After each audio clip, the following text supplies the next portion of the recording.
Hello, this is Rodrigo from Rejection and Tempest Trip, and today we have an special invited, uh, an honor to have here the lead character designer from Disney. He has made the character design for Kim Possible and also I think Danny Phantom as well, right? Yeah. So here we have with us Stephen Silver. Welcome. Thank you. Thank you. So the first question I always ask to people is like, how did you start in your career? Like, did you learn everything by yourself? Did you went to study into college, or how did you decided that you wanted to do this as a way of living? Yeah. So for me, I've been drawing since I was around 6 years old, from what I can remember, and I went to, just regular school, was always drawing, and after high school I knew that I wanted to be a cartoonist, an artist in some form. I didn't know what that meant. I didn't understand the art business. I didn't understand the different art fields, but I like drawing caricatures of people, so I ended up landing a job at a theme park drawing caricatures when I was 18 in San Diego in California. And that's where it sort of really started for me, and that's where I started to grow, because I never went to art school. I was just going to regular school and had dropped out of regular school just to just because I didn't want to do anything else but draw. And my parents didn't know, they didn't know enough about art schools or anything else, and I didn't myself. I wasn't really pursuing it. I just thought, hey, if I'm just out there getting real world experience, this will be good, and just see where it took me. And that's where it kind of started for me, was through that process. And eventually, different things happened. I got different freelance jobs, met people. When they saw me drawing, people would approach me, ask me if I could do artwork for them. I would make business cards. I did all that sort of thing. And I think it's important just to be prepared in that way. So I set up my own business and was ready just to let people know that I was like a cartoon company. And then I had submitted my artwork to Warner Brothers back in 1997. And they gave me a character design test working on the show called Histeria. And that's where it all began for me in the animation. I had no idea that's the direction my life would go, but that's where it went. Awesome. So pretty much you were learning everything by yourself, right? Like a lot of tests and.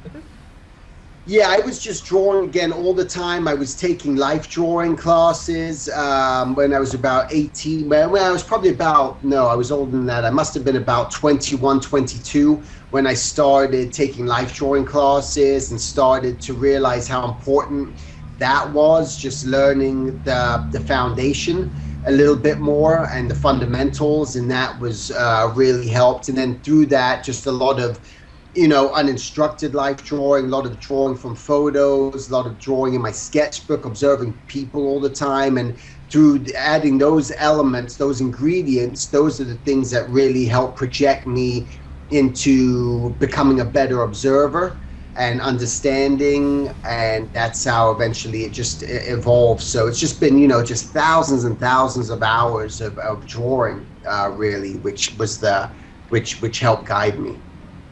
Absolutely awesome, man.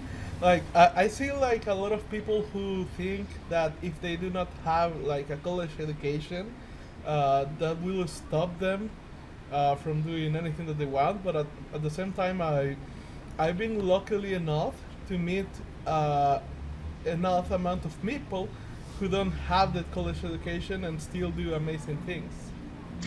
Yeah, absolutely. I think it's something that people, it's almost like an old school way of thinking. It's almost that people have conditioned themselves to believe that in order to succeed at anything, you have to have a college education. Now, yeah, if I'm going to be a doctor, if I'm going to be a lawyer, if I'm going to, be doing certain things, well, you may need that college education. You're going to need to learn somehow. But I think when it comes to art, and even business. If you're an entrepreneur, there's been many people, the men that built America, for instance, very few people went to college, even had high school education. They just had a drive, they had a passion.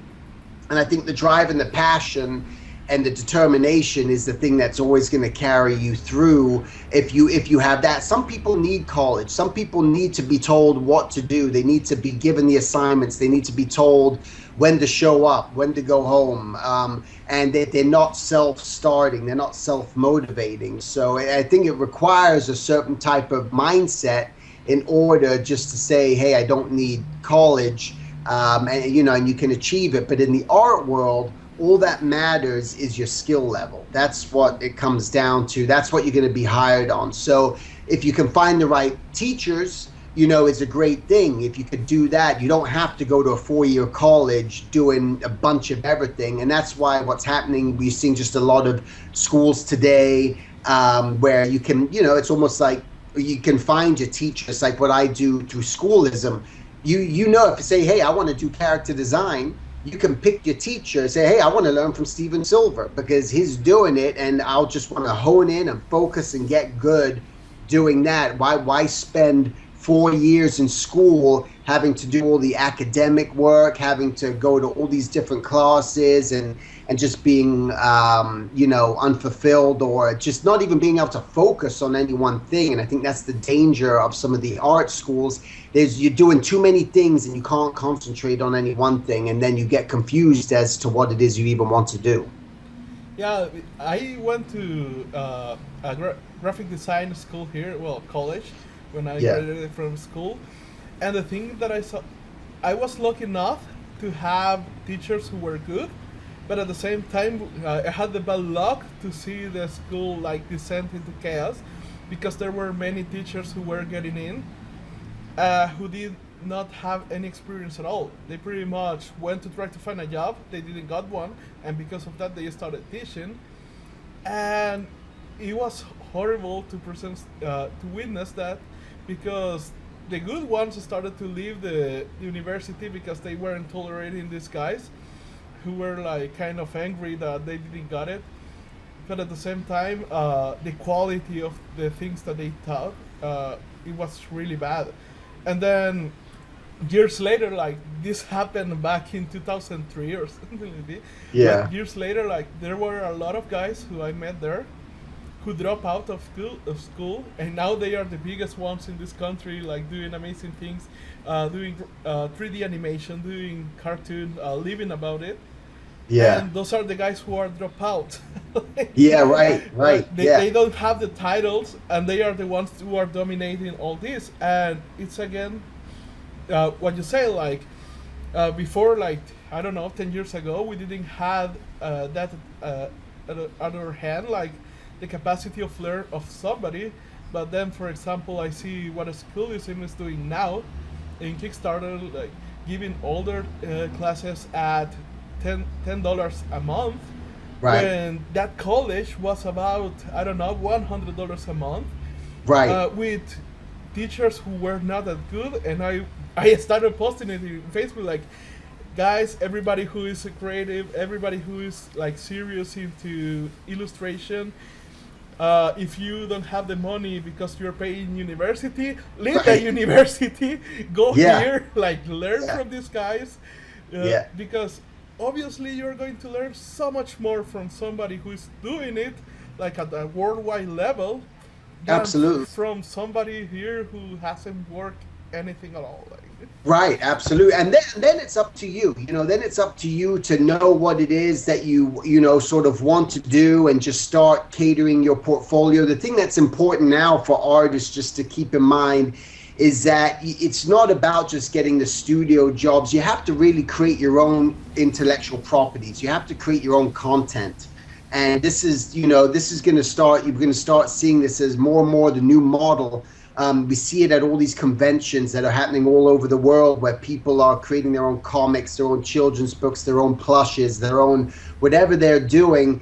and putting it out there and selling it to the consumer, just individually and making their living that way. And I think that's just a great way to do it, to go to the street fairs and put yourself out there, because everyone needs an artist for something. Most people don't realize it until they see it. All of a sudden they see an artist and they go bing bing bing, hey, I got this idea, maybe they have an idea, but now they need an artist. You just got to make sure that you're prepared to understand how to charge people, for work, and not, just give your artwork to them for nothing and say, oh, okay, sure, but it's very important to make sure that you have a business understanding just as much as an art understanding. The artists that are more business savvy are the ones who are gonna, benefit along the way too, where if you're not business savvy and you got a lot of talent, you may just be getting, screwed the whole time, and you may not, you're always going to be working, you're going to be undermining yourself, undervaluing yourself,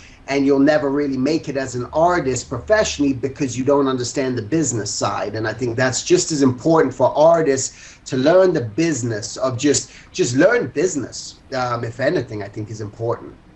Yeah, I actually, since I was like big into art, illustration, and all that, I follow, well, back in the day, a lot of people in DeviantArt, like people who had amazing talent. Like, I, at the moment, it was so intimidating to see like my skills compared to them.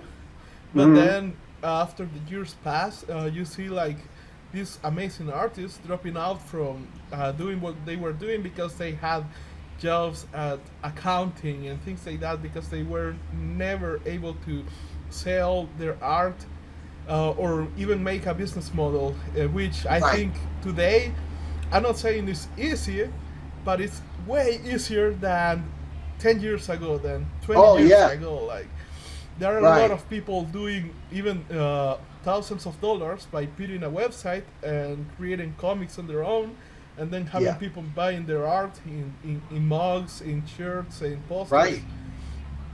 It's the thing is that it's all possible. A lot of people don't believe that it's possible, so they don't even try, or they think that it's not going to happen to them, so they don't even give it a try. They don't even really go hard at it because they just convince themselves that it's not reality. Because how can it happen to me? I'm living in El Salvador, I'm living in Ecuador, how can it happen to me? I'm out here. And that's not true. It's just like, again, it all comes to the mindset. The artist that's willing to really put their best foot forward and really, take initiative, it can happen. Yeah, and definitely like looking out to people who have done it. And it's amazing how people just shut the door. They don't even try it.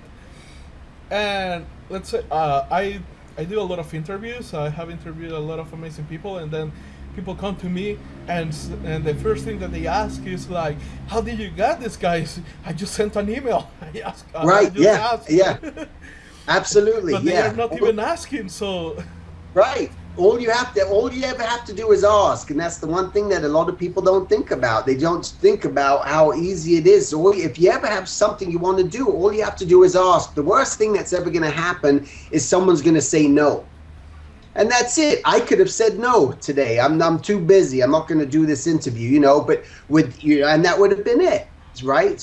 But you took initiative, and that's the thing. A lot of people, they're not thinking enough outside the box and taking initiative, and realize if they just try, they'll be surprised at what can really happen if they're willing to take that step, because it comes down to just the faith, the belief that you can do something. And if you don't believe in yourself, if you don't have the confidence, if you keep undermining yourself and keep telling yourself you're not good enough, how can I compete, and all these things, that's always going to stop you.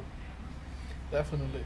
And it's funny because, well, at this point of life, I don't care about the no, I don't care about the rejection. I rather have the rejection happen to me, because then I can ask, like, for example, I have had a lot of people who told me, like, no, I cannot do this interview right now, but look for me after, I don't know, X amount of months, and then we'll do something. Or they come to me, for example, if it is a business proposal and they say no, I think that I rather get the rejection because I can ask, like for example, if it is a project, I can come back to the person and why did you say no, and I can get feedback, and because of that feedback, I can improve my services, I can do better, and it's a feedback that is actually going to help me out a lot because now it gives me a direction, and I think it will be so much easier for for many illustrators if they could come up to somebody who has already done what they want to do, show their portfolio, and just ask, hey, what can I improve to make this better? Like, Right. Yeah. so how is your like process to create a character? How do you do it? Yeah, I always have to have some sort of script, or if there's not a script written yet, where not all the time there's a script, there's just a description. I need the written description. I need to just understand who this character is. The more information I have about the character, well, then that will start to give me something to build off of. So that's very important. Even understanding the age of someone is very important. Understanding their personality, understanding, just, what type of person are they? Are they, real intelligent sort of person? Is this a person you're going to find at, what part of the world do they live in? Or just as much information as possible. And then I just start roughing out a bunch of ideas, and the process is I just start moving, and I don't really edit my process. I'm just drawing, and I don't sit and erase. I just draw, then I draw more, then I just keep going, and I just keep going until I start to find almost like a shape, language, or personality, or a gesture that feels right for that type of person, that character. Awesome. And how is the process when it comes to I don't know, the business side? Like for example, you have your characters now, and you have to present it to some executive. I don't know how many times do they say no? What are the reasons why they will say no, or why they will say yes?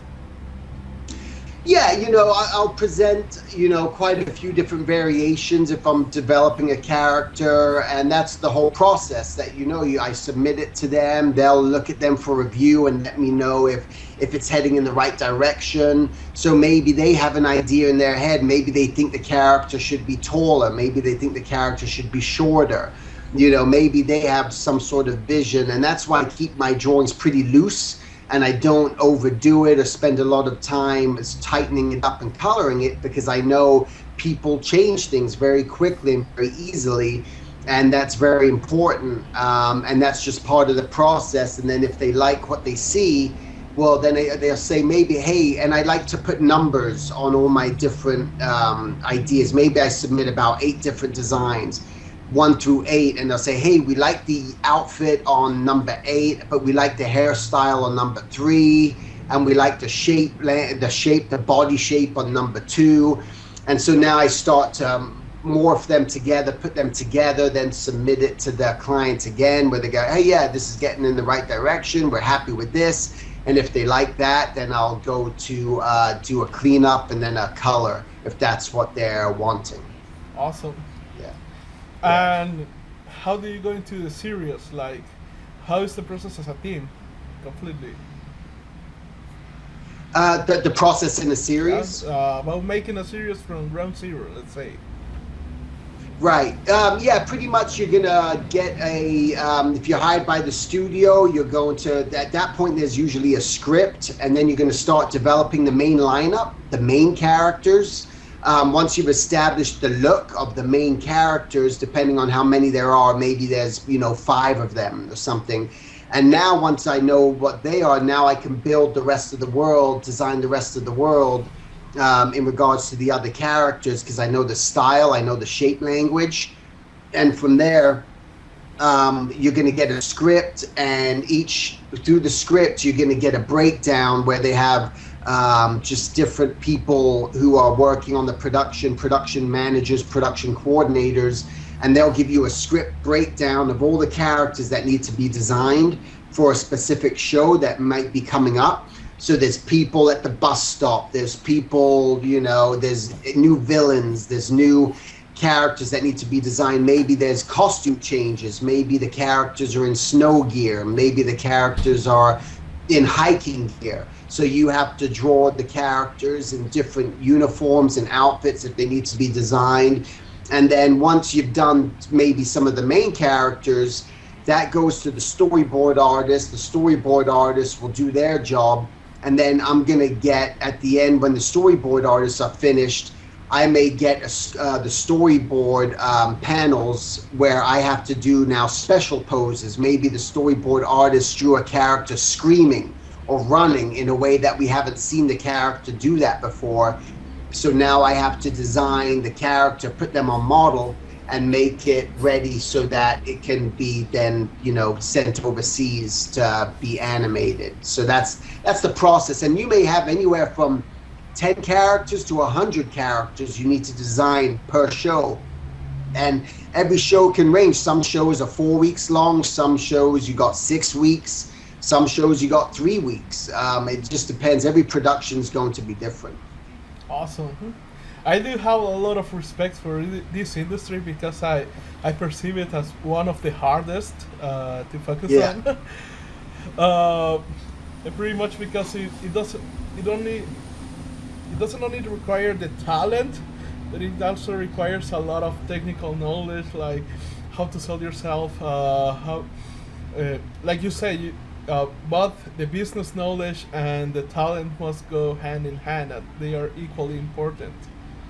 Yeah, absolutely. And again, I have seen a lot of people who are like amazingly talented and do nothing about that talent at all and end up in day jobs of dooms, like call centers and things like that.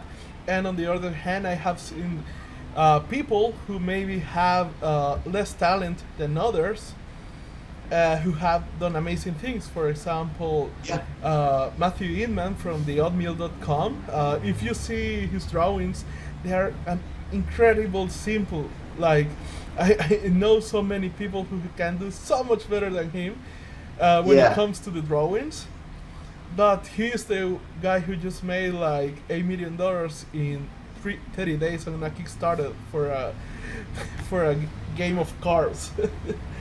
Really? Yeah. Wow. Like, what was his name? Matthew Inman. If you look for exploding kittens, he just wanted like 10K to make these game cars, and he made like the 10K in 20 minutes. Then in the first hour he had $1 million. In the first 24 hours he had 2 millions. And it was called Exploding Demons? Exploding Kittens. Kittens? Yeah. Oh my god. It looks like a fun game. I actually invested in the game because it looks so funny. But, my god, wow. But yeah, it was like $8 million in 30, more than $8 million in 30 days. And if you see his drawings, are so simple. Like I can do better than that when it comes to that. That's it. Yeah, that's great. Yeah, that's unbelievable. Wow. And does he have a large following then of people? Like he's really fun in his histories, and that's why he has like a massive amount of following. But wow, that's great. See, I mean, that's the thing. It's just like it's possible where, this wasn't possible, 10 years ago or so. And it's like if you just have an idea and you start just putting yourself out there, that's how things start to happen. And and at the same time, the quality of the information. For example, I rather, like many people ask me why I don't go to college, and at this point of life, I would rather pay $10,000 to a guy who will teach me exactly what I need to know, and probably in 3 months I'm going to learn so much more in the direction that I want to learn than I will in 4 years. Right. Absolutely. Yep. But it's amazing what you're doing in the Schoolism. Like when I saw that, I was so really amazed, and I think it's a mistake of people to not consider like the education in the internet as valuable as the in-person education. Oh yeah, it's a huge mistake. And Yeah. like I say, I Yeah. went into Facebook like exploding, guys, like get out of college, get into this. Yeah. Like Yeah. Right. if you're really Yeah. serious about being an illustrator, get into this. Like Well, yeah, unfortunately, just a lot of people, yeah, end up in debt and they have no direction to go. It's like they've gone through the 4 years of college, they've spent all this money, and they're still not prepared for the real job market or what's out there. So the most important thing, again, that anyone can do is, yeah, learn different business aspects. Just put yourself out there, be willing to try. Don't be afraid of failure. Really, it's just make sure that you're going to learn along the way, and that's the most important thing, is just to understand that it's all about, the life is just a big learning lesson. And if you're open to that, if you're open to just learning new things and really taking that to heart, then things can happen. awesome. And how is like the minimum wage for an illustrator per hour? Well, it varies. This it depends what studio you're working at. So out here, if you're working in a studio, which if it's a union studio, which means that there's it's kind of there's a union called the local 839 Animation Guild, and they're in a lot of the major studios like Disney, Nickelodeon, Cartoon Network, and in order to work there, you have to be part of the union. And what the union provides for you really is just like health care and health benefits and a pension if you're in the union long enough. But they have set wages depending on what it is you do. So in animation studios, they don't really work on an hourly as much as they do a weekly rate. And the weekly rate can be anywhere from, I remember when I was starting in 1997, I think the minimum that a character designer could make was like $1,100 a week. That was like the minimum. So that's usually you usually get, I think now the minimum maybe about $1,500 a week, and then it can go up depending on what you do. And then a lot of people, it's very common just to charge day rates. If you're going to charge a day rate, that could be for advertising or animation, could be anywhere from $400 to up to $800 per day for your day rate. So it's important just to kind of know what it is that you charge. Not everyone has the budget. There are some smaller studios and that's not within their budget, but the thing is that you got to ask, and also it's very important just to know what it is that you're working on. What is it going to be used for? Is this going to be, characters that are going to be turned into a franchise, which become a multi-million-dollar franchise for a company? How big is the company? How small is the company? So it's important for artists just to do research on the company that they're working with. And, again, no matter where you work in the world, where you live in the world, maybe the cost of living is a lot lower. Don't feel just because you live in a country that, the cost of wages, the cost of living is a lot less, that you should charge less, knowing that, hey, if I live in this country, well, I can still charge, $400, $300 a day, for my rate. I could still charge $2,000 a week, maybe for doing work if it's going to be used for production and other things, and think how much better off you'll be. You'll be putting in a lot of work, but look how more, it's going to be a lot more rewarding knowing that you don't have to keep working so many jobs all the time. Maybe you can take less jobs because you're charging more. But it comes down to talent. If someone contacts you and wants to hire you for something, well, your work has value from that point. And people respect people who charge. If you're going to charge for your work, there's a respect there. There's a level of professionalism. If you're not charging for your work, well, then you're going to be treated, you're not respected. No one respects that. It's just the way it is. It cheapens you, and it cheapens the idea of what it is the service you're going to provide, because there's no value associated with it. So you're almost doing yourself, it's dangerous not to charge for what it is that you're doing, and you'll forever be a starving artist too if you don't charge for your work. And that's really important because like Latin American culture is always like trying to, for example, if you see clients here, they will always try to negotiate the wage, like trying to make it cheaper and cheaper. And the strategy Yeah. here is like try to offer less as possible so they can say yes. But I tell them Right. like, okay, yes, that's here. But for example, if you go to United States, to UK, to Australia, you offer your prices cheap, and what they are going to think of you is, oh, then this guy has no quality at all.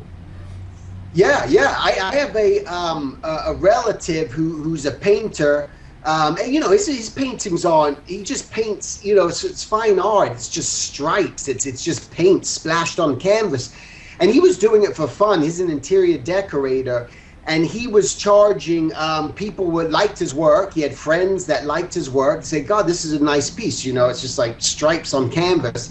How much? And he said, I don't know, 500. And he said they didn't want it because they felt it was cheap. So he was almost forced to start charging $5,000, $10,000 a painting. And then they felt it was valuable. Then all of a sudden there was value in it. And that's when they wanted it. So all of a sudden now his paintings, he sells them for $10,000, $20,000 because now people put it on their wall and feel this is valuable, as opposed to a $500 piece of art that's just put on the wall. So there's a mindset that's involved in this. By if you devalue your artwork so much, other people aren't going to feel it's worth it. They're going to feel like it's cheap. And, okay? and this is going to be hard to simulate to many people here in Latin America because, again, the prices that you just gave, they're pretty much what you just told that they can do in a day is what many people here do in a whole month. Right. So think with the internet, the power of the internet now, if you have a following, because it's all how it's going. You don't have to be in person anymore.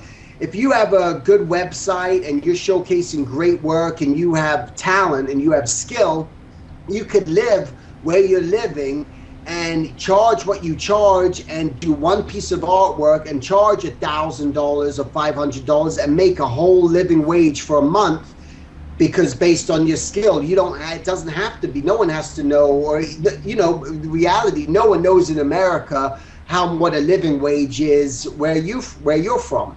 I don't know what your cost of living is. I don't know how much you pay for a gallon of milk as opposed to what I pay for. I don't know how much your rent is as opposed to what I pay for. People are going to hire you based on the quality of your work. And if you have something good to offer, how great is it to live where you're living, and you could charge, if you did get $2,000 and you could live for 3 months, 4 months off of one job. How great would that be? And that would be something that I would try to achieve and attain, living where you're living. That would be my goal, is to build my quality of work so great that people will pay me that for my work. And man, the rest of the time, you could just have fun. You don't have to be working all the time. You know, you shouldn't be working all the time. You should enjoy life. You should enjoy, you know, there's a great quote by this guy, I can't remember his name right now, but he wrote a thing, but I sort of trimmed it down to what he said. But basically the essence was, you know, make a life, not a living.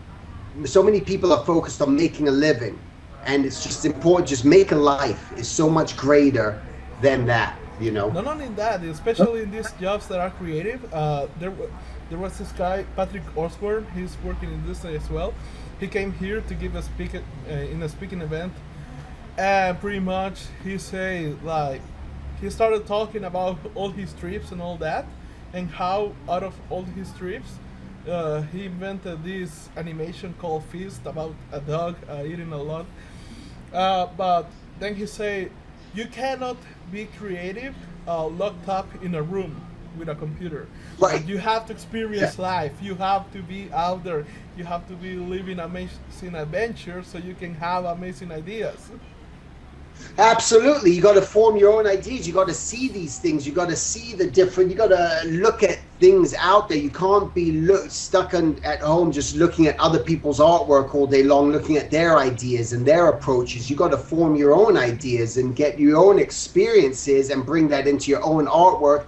And that's what's going to make you distinctive. And that's what's going to make you different, so that you're not just a carbon copy of some other artist. You don't want to be that. You want to have your own voice in your own way, and that's you only get that through living and being out there. Especially when you have to do, like you say, a lot of characters. Let's say 100 Yeah, characters in an episode, and you have yeah, to create like some. You have to put some distinctive features in each one of them.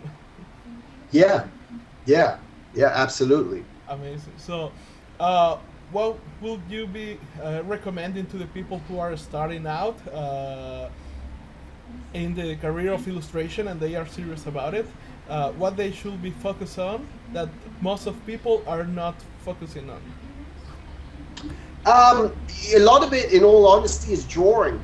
I feel like that's missing in a lot of people's work is just the pure drawing skill. They're getting too caught up in the details and focusing too much on the color, and there's not enough life, there's not enough drawing, there's not enough story, there's not enough energy within their drawings. And to just really get good at drawing, focus on that. Also, just know what it is that you really want to do. Just try to say, I want to do this, and start to focus.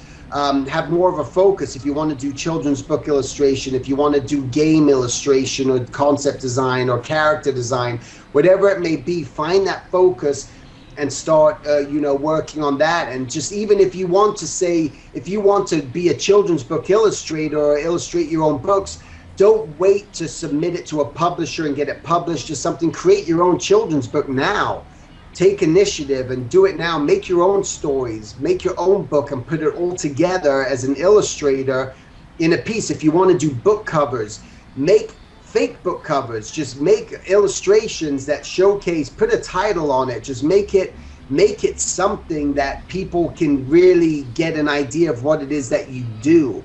And I think that's very, very important. But I would say more than anything, what's missing is just observation, just drawing. People just don't draw enough. They're trying to find shortcuts, and I think that's the wrong approach. Yeah, definitely. Like, there is no shortcut. There is no magic Yeah, pill. Like, right. There's no pixie dust. yeah, definitely. No little sprinkle. Ooh, okay, I can draw. Yeah. Definitely. Like, and that's why I say, like, I think this career in specific, like, is one of the hardest that I see. Again, because you have to get a lot of technical knowledge of being how to be a professional, how to have work ethic, but at the same time you have to cultivate the talent. Yeah. And let's say I have a business that does like digital marketing and all and things like that. I can go literally meeting big clients in a week and get one big sale, but definitely I cannot get really good at illustration in 1 week. Right, right. So that's why I have a lot Absolutely. of Yeah. respect of it. Like it's about focusing on long term. I thinking Yeah, 5, 10, absolutely. Yeah. 20 years later on. Yeah, absolutely. Yeah, it's know that don't be in a rush.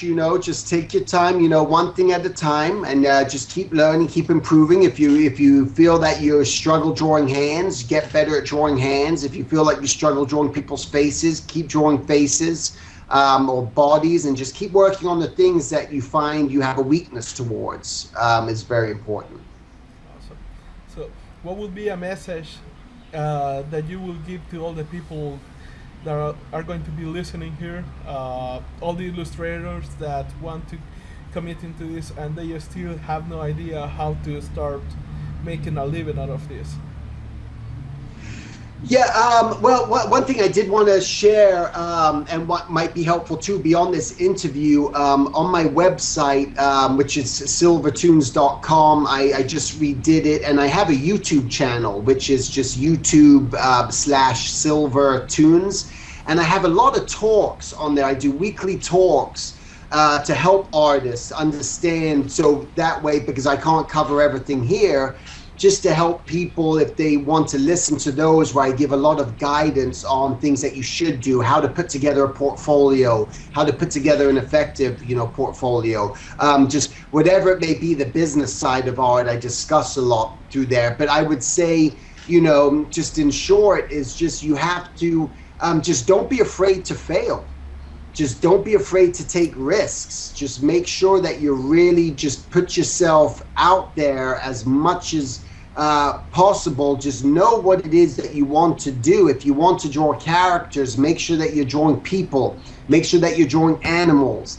If you want to be a concept designer, make sure that you're drawing environments and you're drawing moods of environments, and that there becomes a story, that becomes an idea behind your illustration. You know, it all comes down to story. Story is always number one in anything that you do. You want to ask yourself, what's the story? I'm about to do this illustration.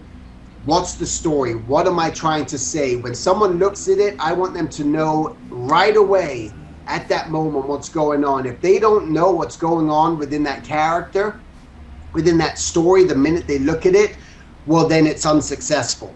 And that's the thing that you got to focus on more. It's like really making sure that you're being very strong, and just even show it to people. Say, what do you see when you look at this? What do you get from that? What's the feeling you get from looking at this illustration, this design, this character? And if they're just like, I have no idea, well, then you failed, you know, and then you need to not failed in a bad way, but failed in a way that you need to get back on the horse and try again with it. Amazing.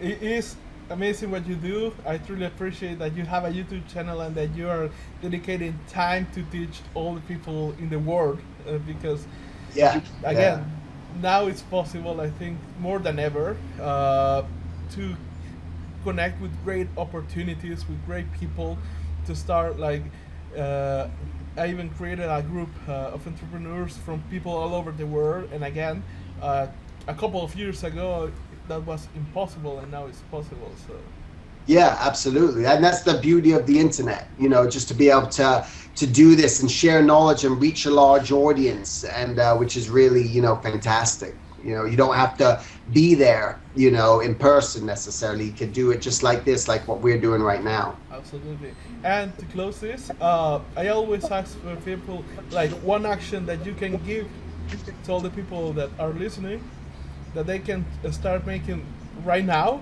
like they can do right now, and get like in the path where they want to go. Like, what will be the action that you would recommend?